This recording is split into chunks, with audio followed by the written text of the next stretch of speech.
This Week in Microbiology is brought to you by the American Society for Microbiology at asm.org/TWiM.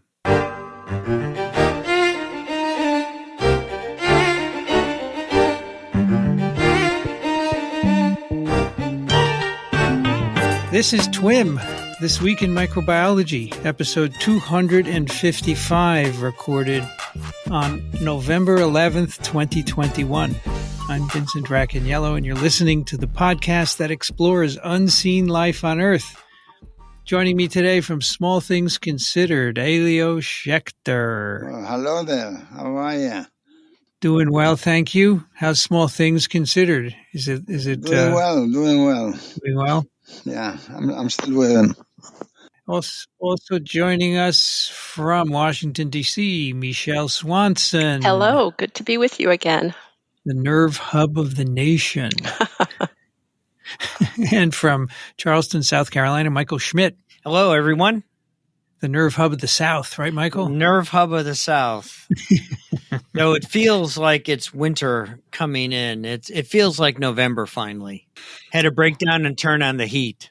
When you say winter, what does that mean? It's 60? It's 60. It's 60. Let me get out my violin for you. That's right. Michele can be very cutting at times, can't she?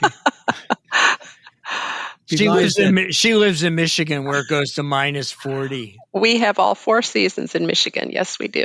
Oh, my. Well, we are gathered today to discuss science, and we're going to give you your fill of it. So let's get going. We are starting with a snippet from none other than me, and it's not even anything to do with viruses. How about that? Or COVID. Yeah, it's about bacteria. How broad-minded can you get? Yeah. And so this was actually sent by our friend Mark Martin, who said, isn't this a cool paper for TWiM? And so I grabbed it, and it is a paper in Science Advances, and it's called Positive Interactions Are Common Among Culturable Bacteria. And I want to just say that I think humans need positive interactions also. That's why we're here.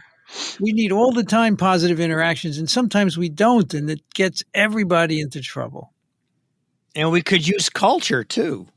That's true. Another word in the title. This is from Jared Key, Anthony Ortiz, Anthony Kulisa, Jeff Gore, Paul Blaine, and Jonathan Friedman.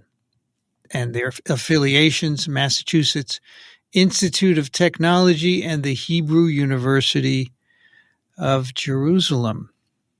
So, as everyone knows, microbial communities are composed of multiple species of bacteria. And they say in the first sentence of this paper, it's lovely, that interact with one another in a variety of ways as part of the struggle for existence. Isn't that something that concerns us all, the struggle for existence? So bacteria don't live alone, right? They live in communities and they interact. And these interactions can be negative, as we often see in humanity, where one species will inhibit the growth of the other, right? The bacteria need to eat, so they compete for nutrients. They put out chemicals to inhibit their neighbors. But sometimes there can be positive interactions where they help each other. Wow, how about that? Isn't that a novel concept, folks? Mutualism, I think, is the term. And then there can be some neutral, where nothing happens, neutral interactions. But obviously the balance of positive and minus is really important, and that can affect the whole structure of the community and its stability and so forth. So clearly this is important, but you know what? We don't know really much about it. We don't know much about these positive and negative interactions. We do think that positive interactions are rare, and that's because when people have looked for positive interactions, they don't find it very often. There's one study cited where positive interactions were found in less than 10% of pairs of bacteria isolated from tree holes.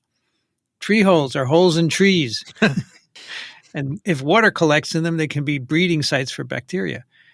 But they say, maybe we're not looking in the right places. Maybe there's experimental bias actually hiding the fact that there are more positive interactions than we know about. And so they say we should really try harder because it's important to know about these because we could learn about stability of communities, we could manipulate them perhaps, and so forth. It can help us with conservation, even with the health of crops and humans, right? So that's what they do in this paper. They look for interactions using a fascinating approach. It's called K-chip. Okay? It's not K-pop, it's K-chip.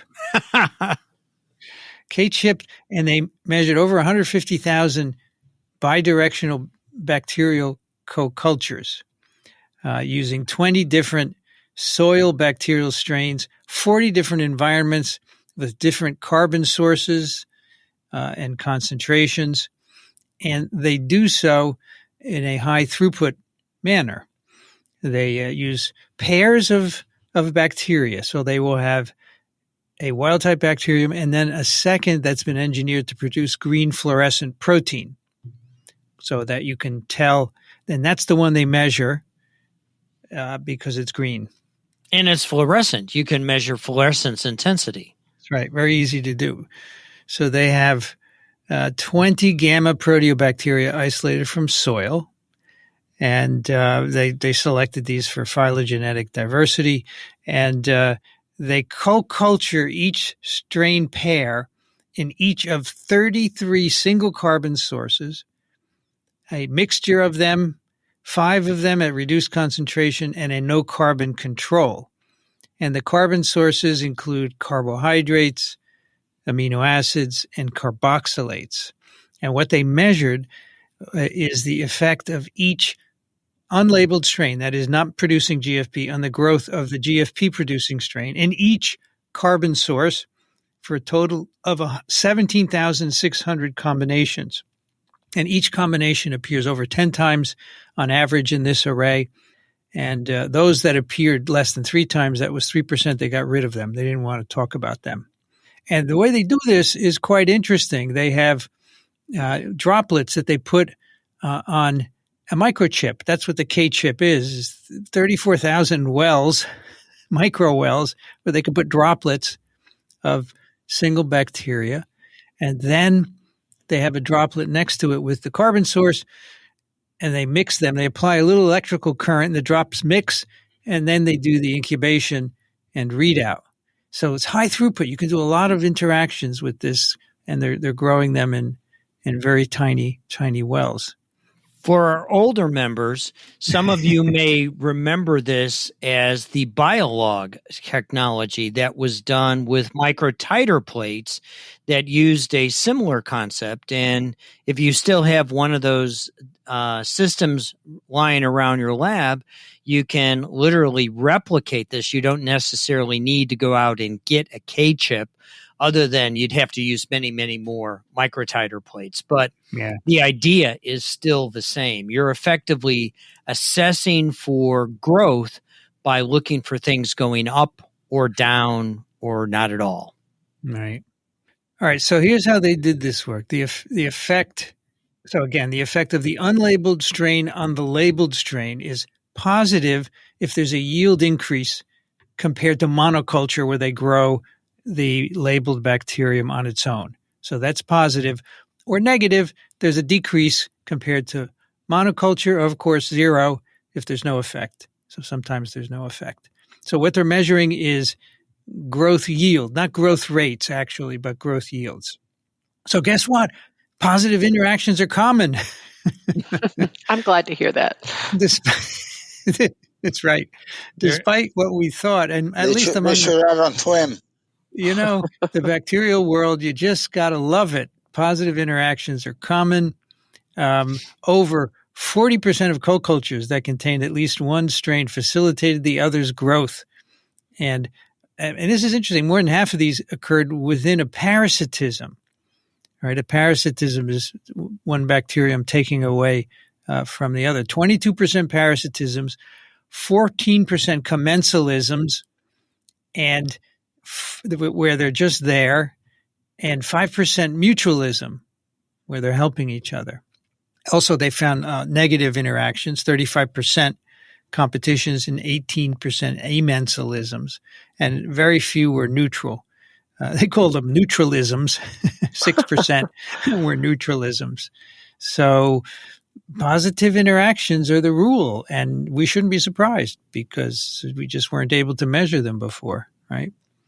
So should this paper have been mandatory reading for the attendees of the Global Climate Summit?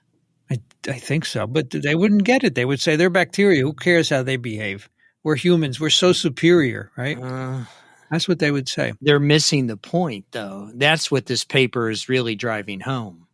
The average interaction was parasitism, where one strain was facilitated at the expense of the other whose growth is inhibited. So you can get a positive, but the other one in that pair is often inhibited. On average, the inhibited strain was hurt more than the facilitated strain was helped. That's interesting, isn't it? Well, frankly, I'm surprised. You guys may not be surprised, but I am. You are? I would not have guessed that this is the way it works.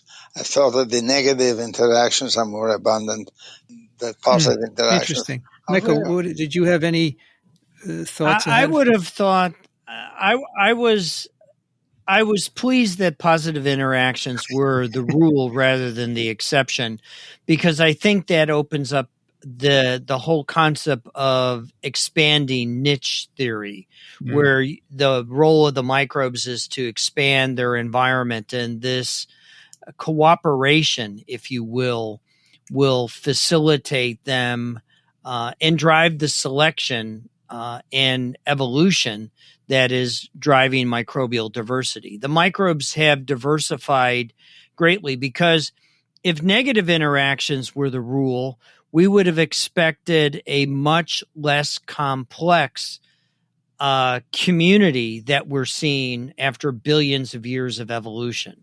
And the billions of years of evolution where we haven't been able to even catalog the number of microbes that are out there beyond sequencing, this is really driving that it's likely positive interactions that are facilitating the development or the taming of the environment to the microbial's whim. Michael, it wouldn't take a lot for you to argue the other way. That's true. That's true. Michele, did you have any idea? Yeah, I'd say in simple terms, if you can't beat them, join them. And the goal of every microbe is to make two. So cooperativity and food chains. Didn't Stanley Falco always used to say that the goal of every microbe is to become two? I think that's one of the Stanleyisms. Yeah. So they checked a number of these interactions in a microtiter plate. As Michael said, you could do that a long time ago. So just to make sure there's nothing strange and it all checks out. A couple of tidbits that they found. First of all, the prevalence of positive interactions differed among pairs. So for some pairs, there were never positive interactions. So kind of like the U.S., right? Cat and mouse. For others, they occurred in a large fraction of the tested environments. Positive interactions were more common on certain carbon sources than others. So galactose, a majority of the interactions were competitions with only 20% with more than one positive interaction. But in uridine, competitions were relatively rare, and over 50% had positive interactions. And several carbon sources could produce all the interactions across all the strain sets. So this is very dependent on the carbon source, as you can see. Positive interactions are more common among taxonomically dissimilar strains. How about that, right? So if you're similar, less likely to share. Is that the one of the outcomes possibly? Sibling rivalry. The fraction of positive interactions, especially parasitism, increased with the metabolic distance between the interacting species. And interactions between metabolically similar strains were typically competitions. Yeah. Sibling rivalry, right? But diversity is good. Diversity is good. That's right. Opens up new opportunities. And regardless of the carbon source or the strain pair, positive interactions commonly occurred between strong and weak growers. So if you looked at the growth in a monoculture, the weak and the strong were the ones that typically engaged in positive interactions. And if you have two strong growers, you rarely see positive interactions and you see more competition. It's like two heads of the pack, right? They're not going to share. So, maybe bacteria are not so different from us in the end. Well, and it's probably harder to see the differential. If they're already growing really well, then it's harder to get much of an increase. A delta, to appreciate the delta. Maybe that's it. Far fewer positive interactions on low concentration carbon sources. The low concentration sources supported low to mid-range monoculture years that were similar among the strains. And also with these low concentration sources, a mix of 33 produced always high yields in monocultures. And as a result of that, interactions occurred only between strong growers and were always negative. The strong growers don't want to share. Interactions between strains that could grow strongly on a carbon source and those that could not. They looked at that in some detail. As the yield of the growing strain increased, the frequency of facilitation of the non-grower increased markedly. And when paired with the strongest growers, the non-growers were facilitated 85% of the time. So there you could see the difference, right? Because you have a non-grower, it's easy to see an increase in growth facilitated by a strong grower. At least one co-culture partner could usually be found to support the growth of otherwise non-growing strains on almost any carbon source.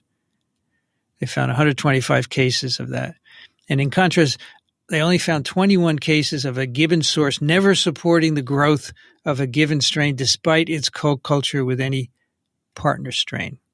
And they say this common obligate facilitation provides a potential explanation for how biodiversity can be supported when few carbon sources are available or when only a subset of strains can use available carbon sources.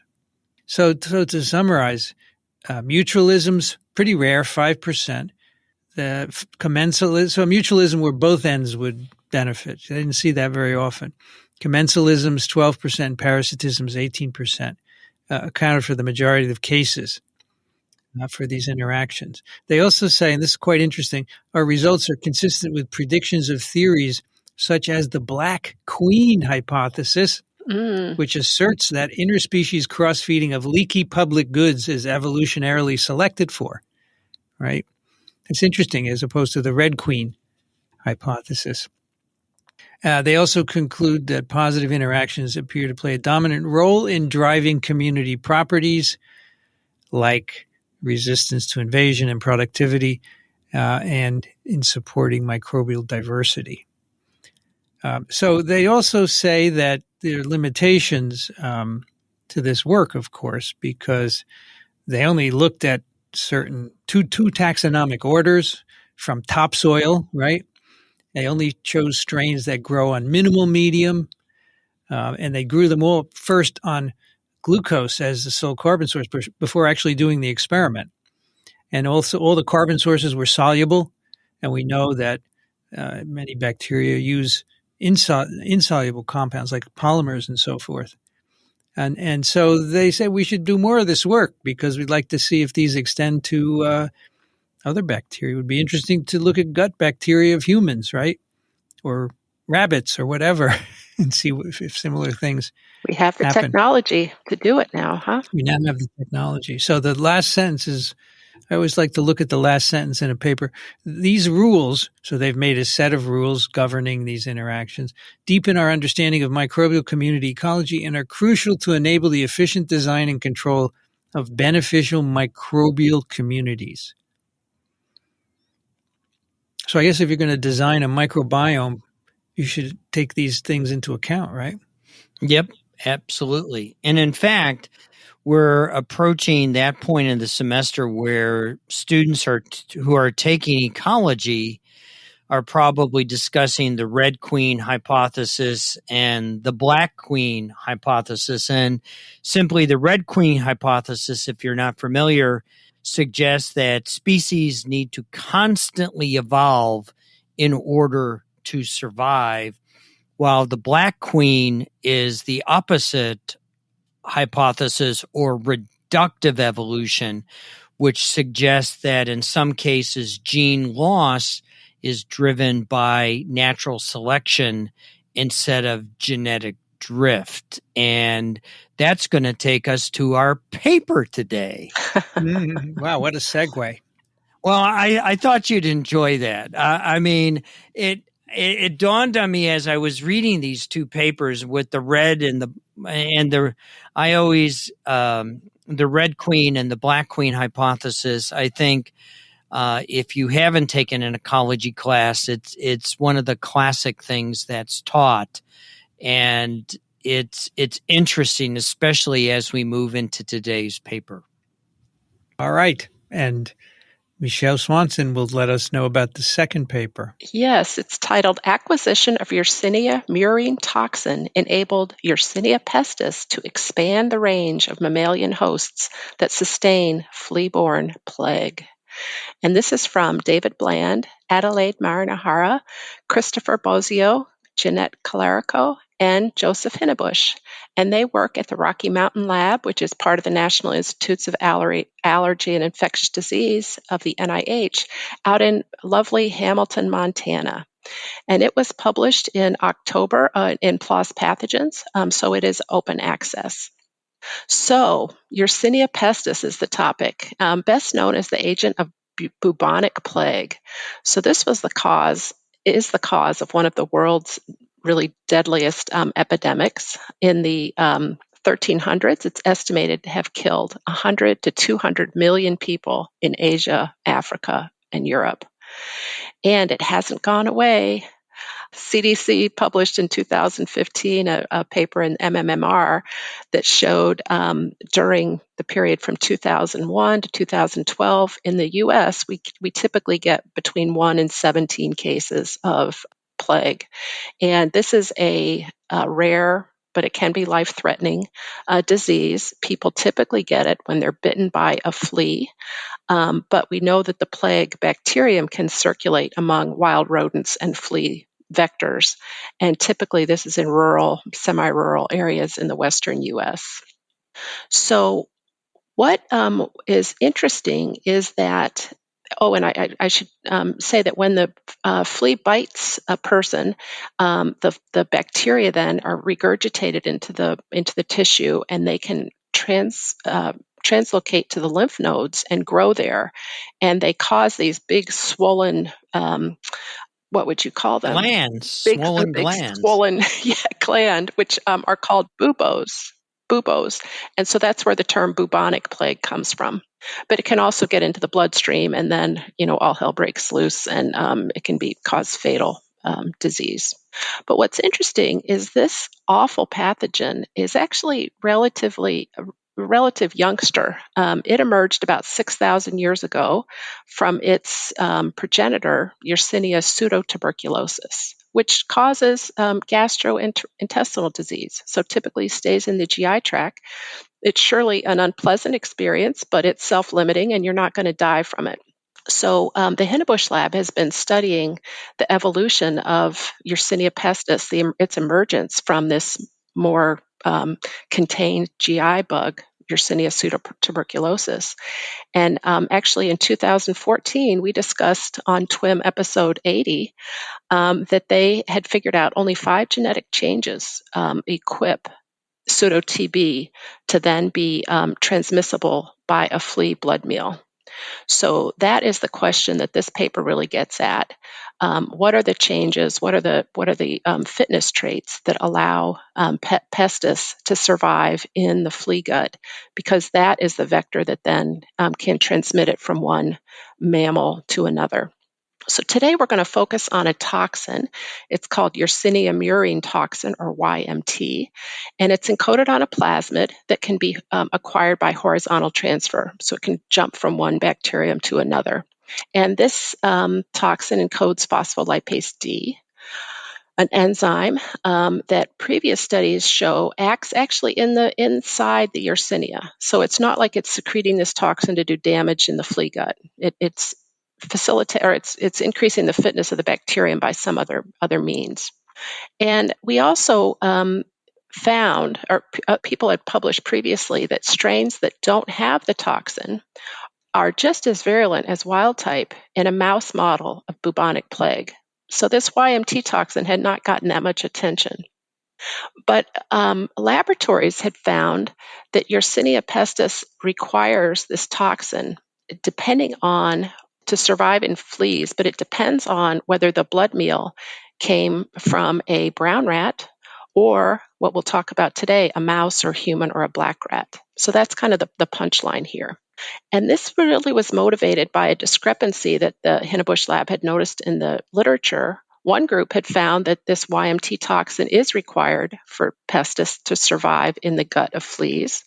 And again, that's a critical step for its transmission from one mammalian host to another. Whereas another group had showed that it's not required. But if you look carefully at the materials and methods, you'll find that one of the lab used blood from brown rats and the other used mouse blood for their experiments. So in this paper, the Hinnebusch lab is going to look more carefully at the blood and does that impact the ability of Yersinia to survive and be transmitted by fleas. So we also know that in 2018, this group in Hinnebusch's lab had looked at the blood and found that fleas are able to digest brown rat blood more slowly. And it's also that the hemoglobin in brown rats is less soluble. And they found then that when brown rat blood is ingested by the fleas, they get more of it causes a blockage in their GI tract, and the flea more often refluxes its partially digested blood meal into its esophagus, and there it's more readily regurgitated during the next feeding. So they were really curious about this brown rat blood and hemoglobin digestibility and crystallization, et cetera. So they decided to look really more carefully at the impact of blood. And in fact, before you go on, Michele, let me just introduce the first offer, David Blaine, this is what he brought to the group, his ability to look and understand when things are going on with fleas. And he began to do this during his doctoral study, where he used fleas as a model system to study how Yersinia pestis could resist these environmental stressors in the mid-gut. And he was able to develop a reporter system that really drives home our understanding that Michele's going to reveal to us here this morning. Great, thank you. So they systematically took this Yersinia pestis wild-type strain, and they mixed it with the blood from either a brown rat or the black roof rat called Rattus rattus, or mouse or human. And then they fed this mixture to fleas, and 24 hours later looked to see what had happened in the flea. Were they refluxing up bacterial and undigested blood meals into the esophagus or not? And that data is shown in Figure 1, and it's actually quite a dramatic difference. So these brown rats do have this regurgitation and blocked esophagus, whereas the mouse and the humans and only a few of the black rats did. And then they also do microscopy, so they can look in at in an intact flea and use fluorescently labeled Yersinia, for example, and see where the Yersinia are colonizing in after a blood meal with a brown rat versus a mouse, for example. And so they're beginning to see that there are species-dependent differences in the flea gut, depending on what kind of blood they had just eaten. So they extended that work. They went out a full week, and now they're going to use isogenic strains that either encode this phospholipase D toxin or they don't, and look over 1 day and out to a week. And in figure 2, what we see is that when Yersinia, with or without the toxin, were mixed in brown rat blood, the majority of the fleas were colonized even a week later, and their foreguts were often obstructed, and the bacterial burden was high. And the same was true if they had used a strain that lacked the toxin, and they used mouse blood or human blood or black rat blood. So the difference came when they looked at fleas that ingested Pestis that lacked the toxin, and whether or not they were mixed with mouse, human, or black rat blood. In that case, they'd cleared the infection. So if you are a Yersinia and you happen to get ingested or growing in a mouse or a human or a black rat, you don't need this toxin in order to be transmitted by a flea. You can get in the flea, and I'm sorry, the other way around. When you are taken up by a flea in a blood meal, you actually get cleared. So if you don't have the YMT toxin, you'll get cleared from the fleas within a week and have low bacterial numbers. And they wanted to make sure this was the case, that the YMT was really making a difference. So they actually did the painstaking work of repeating the experiment in a separate species of fleas. So they used some fleas from North African ground squirrel fleas and found the same result. So this motivated them to look in more detail at the blood composition. And they first did some straightforward experiments. They asked, does Yersinia grow better in the blood from a mouse versus the blood from a brown rat or a black rat? And the answer was no. The growth looked similar. Also, they didn't see changes in viability. So they deduced that it must have something to do with the blood interaction in the gut, most likely digestion of the blood by the flea. So now it gets really interesting because they've got amazing techniques to go in and study what happens to inside a flea after they've taken a blood meal with Yersinia in it. So they have these feeding chambers where they can put blood in a glass cylinder, and then they cover it with either parafilm or better yet is rodent skin. And then they can put that chamber next to a supply of fleas and let them feed. And then a week later or a day later, you can then take the fleas and dissect them and pull out their digestive tract and then squeeze out the contents of the digestive tract onto a slide and take a look and quantify, for example, how many intact red blood cells are there. So in that experiment, for example, they found that if the blood was ingested by female fleas, they actually ingested twice as much blood per meal, but they were still able to digest red blood cells even more efficiently than male flies do. So they're beginning to pick up differences in survivability and of the fleas the ability of fleas to digest the red blood cells. But when they did that experiment and compared blood from brown rats compared to, say, black rats or mice or humans, they found that even the female fleas had a difficult time digesting the red blood cells. So from this set of experiments, they found that the importance of the YMT toxin correlated with whether or not the flea could digest the red blood cells. So they were able to deduce then that within a day of the fleas having a blood meal, the fleas would digest the red blood cells in their midgut, and that would release some antibacterial agent that could clear Yersinia. So now they're starting to get a picture that what's really important, one thing that's important in the gut of these fleas is how quickly the fleas can digest the red blood cells, because that affects the ability of Yersinia to colonize and form these biofilms that end up causing blockage in the esophagus, which then is a better place to be regurgitated into the next host for transmission. So that's the next set of experiments they did. And again, this is painstaking work, but really beautifully done quantitatively here with lots of controls. So they used their feeding devices to quantify the transmission of Pestis from one host to another. But actually, what they do is they would first feed the fleas Pestis that either encoded or didn't encode the toxin. And then they fed them on mouse blood or brown rat blood, and then used this feeding device. And after they allowed the fleas to feed, they could then capture the blood from the feeding chamber and quantify whether Pestis had been regurgitated into the blood, and that would be evidence that it could be transmitted during the next feeding.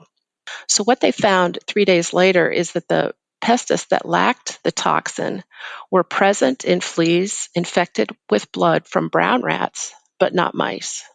Moreover, if they waited 2 or 3 weeks, they found that the brown blood-fed fleas continued to regurgitate viable Pestis, whether or not they encoded the toxin. So what they found is with mouse blood meals, even Pestis that lacked the YMT toxin were readily regurgitated. So the bottom line here is that about 40% of the fleas had blocked foreguts when they were infected and maintained on a diet of brown rat blood versus 2.5% or less if they were infected with mouse blood. So there's a clear difference in the survivability of the Pestis after a blood meal if the blood was from the brown rats versus the mouse or the humans. Any questions up to this point? Well, I think, Michele, what you're showing, and they sort of start off the red black queen hypothesis, though they never formally say it, in the first line of their discussion, where they offer gene gain and gene loss were both major drivers of the recent evolutionary emergence of Yersinia pestis, and the acquisition of the YMT was critical for the transition to a flea-borne life cycle because it greatly enhanced survival of Yersinia pestis in the flea gut. Because the working hypothesis is that if you can get through the gut before the bactericidal agents are released, you can effectively keep going.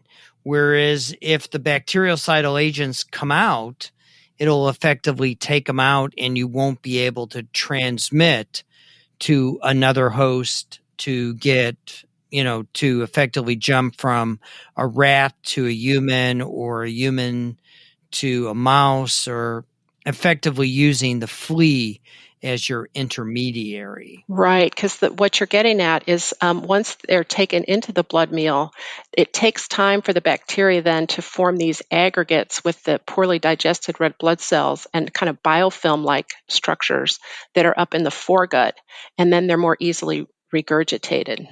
So it's kind of a race between them forming these aggregates, biofilm type things, and blockage, and the red blood cell antibacterial products to be released and to clear them before their numbers increase. And I think that's one of the major contributions of this group is the fact that this group out at the Rocky Mountain Labs at NIH has both expertise in understanding the bacteriology as well as the entomology. And that's one of the things that David Blaine brought to this. David obtained his Bachelor of Arts from Monmouth College, which is a private liberal arts college in Illinois. And it's a small school with only about 900 students. And after he obtained his bachelor's degree, David then went on and obtained his PhD from the University of Missouri at Columbia under the mentorship of Deborah Anderson, again working in Yersinia. And Dr. Blaine was one of the lucky ones who was able to find the system he excelled in and stuck with it. So after his time in Dr. Anderson's lab, he then moved to the plague section of the laboratory of bacteriology at Rocky Mountains, where he is today. He has a wife and a son, and he enjoys all of the accoutrements of living in Montana. You know, he likes biking and all of those other things. But what he points out in his response to Michele's reaching out to him is host blood is the critical variable of vector competence. And that's what this is all about. The flea's ability to transmit an infection to another host. And he wrote to Michele, to produce a transmissible infection in the flea, the plague microbe must form this biofilm in the foregut that is enveloped by this complex extracellular matrix that we affectionately refer to as simply a biofilm. And as the biofilm matures, it can eventually consume the foregut of some fleas, creating a physical barrier to further ingestion of blood. And then when these blocked fleas attempt to feed because they're starving to death, the incoming blood is unable to pass the barrier. The bacteria is then vomited into the host. Effectively, the host is now infected from that poor starving flea. And he's recently begun to look at how host blood biochemistry can greatly influence this process. And that's what's all about this phospholipase mutation that was critical to our understanding this relationship of vector and host. And I only think they were able to tumble to this because of the synergy of bringing in Dr. Blade's background into things, along with the expertise of the Rocky Mountain labs and all the synergism they have at that facility that's run by the NIH. Yeah, and Michele? if I could just amplify on your point about the strains that lack YMT, they actually are rare, if not extinct non-existent now, but they had a large collection of Yersinia strains, including some real ancestral strains, and they did a massive whole genome sequencing project, and they located some old Yersinia strains that actually didn't have the YMT. And so that kind of was another motivator for these studies. So that what they've been able to deduce about the evolution is that in the Neolithic and Bronze Age, the ancestral strains didn't have the YMT, so they were still able to grow in mammals, but they couldn't persist in fleas unless it was a rodent that had a permissive blood, a blood that was easily digested, like the brown rats. But then once they gained this YMT phospholipase on a plasmid, now they can kind of win that race against the antimicrobial product, whatever that is that's released from digested red blood cells. So they have enough time to set up these biofilms, even in the presence of blood that's more difficult to digest. So mice, humans, black rats, other rodents circulating out in the western part of the U.S., for example. So this really greatly expanded the host range of rodents, mammals that could support a stable cycle of transmission from flea to rodent, and then occasionally the unfortunate human that might get bit by a flea. So the rodents who did not. So there were rodents that could support transmission of YMT minus bacteria, right? But presumably that wasn't enough to drive. In other words, other rodents were more populous, and that drove the selection of this, right? Is that the idea? Yes, some rodents you could have a cycle of transmission within that species, but then if one of the fleas bit, let's say, a mouse, then when the flea got the mouse blood into its gut, it couldn't effectively transmit it to another. So is the inclusion of mice and other rats important, do you think, for the It's probably domestication. It's probably, of us living in groups, and whether or not we were living with brown rats or ground squirrels or prairie dogs, because it depends what we were eating. I mean, if you were starving, you would kill a prairie dog and eat the prairie dog. And as you were skinning the animal, the flea would jump to you. And if you happen to be a much more permissive host, I mean, this is truly plague ecology writ large. Yeah, I think it's also a good illustration of how the transmission can change according to the selection pressures, right? Yes, absolutely. Interesting. And this is one of the reasons why we need to be continuously sampling our natural environment for animals to see what microbes they have. When I mean microbes, I mean bacteria, fungi, as well as viruses. Sure. Because understanding this dynamic is going to be critical to protecting the human race as our population becomes more dense. I should have asked this a long time ago, but under what conditions do you have to work when you work with Yersinia? What conditions of containment? 3. It's biosafety level 3. Oh boy! So there are very few places where you can do this kind of work. Well, it's a nasty pathogen. It's a facultative intracellular parasite, as Michele pointed out, and this is not something that you slop around on the bench, especially if you're intentionally infecting fleas. Yes, with virulent pestis. Anyone who's had a dog or a cat knows fleas have a tendency to escape. But any listener who's kind of fascinated by these experiments and just trying to think about how you would actually set these up, they have published a methods paper. David Blaine is the first author on it, and it goes really chapter and verse in all these different methods, how they look into the GI tract of the flea and quantify whether or not there's a biofilm, whether or not they're blocked in their esophagus. They have diagrams and photographs of these feeding chambers that allow them to control what a flea eats and also to quantify what they regurgitate. And it allowed them to do some really clean experiments. And I glossed over this, but in the experiment where they were trying to figure out what's the difference between mouse blood and brown rat blood, for example, they painstakingly separated the red blood cell component and the plasma component and then did a mix and match. And that's how they were able to deduce that it's something in the red blood cell, not the plasma, that is either permissive or restrictive. And in this case, they learned it's something in the red blood cell itself that gets released, and it's antimicrobial. And I'm sure that's something that they'll want to pursue further to try to understand that. And we don't know what the phospholipase is doing precisely, right? No. And in fact, if you're interested, the Hinnebusch lab published a review in the Annual Review of Microbiology.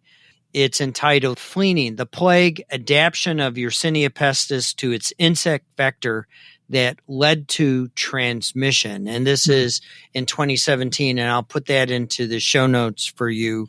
And also TWiM 80 discussed and TWiM 80. Earlier paper from this group.